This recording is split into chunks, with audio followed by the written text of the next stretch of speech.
Hi, my name's Deanna Hope, and welcome back to Spooky Spotlight, a show where I shine a light on horror films that you may or may not have heard of. On today's episode, we are discussing Shocker, a 1989 horror comedy written and directed by my favorite, Wes Craven.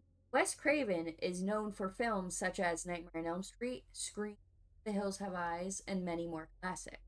Shocker was one of his more low key films, and this was my first time watching it. I gotta say, it delivered. Shocker is about Horace Pickner, a serial killer who finds himself on death row facing the electric chair. But a deal with the devil allows him to come back as electricity. Once in his form, he goes after the detective's son, Jonathan. However, Jonathan's mysterious connection to Pinkner through dreams might be able to help them predict the serial killer's next move. I would have very much believed you if you told me that Shocker came before Nightmare on Elm Street. It very much felt like a dry run of Freddy Krueger. However, it actually came after. One of Wes Craven's motivations when creating Horace Pinkner was to replace Freddy Krueger. Wes viewed television as quote unquote daytime dreaming, so that's why he gave Horace the ability to travel through them.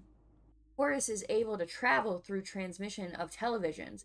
He's also able to walk out of one television set and enter another, switching location. They had a few practicals throughout the film, however, it was mainly like heavy, cheesy 90s special effects, but in the best way, like very nostalgic. When Jonathan dreams, he witnesses Horace's future crimes and the identity of his future victims, which then leads to Jonathan being able to help detectives reach these victims before anything happens. The story unfolds, we learn that there's a very strong indication that Horace is actually Jonathan's biological father. Jonathan in the film is adopted. Wes Craven always centered his horror films around family dynamics. Wes always ensures that his female characters are also very strong.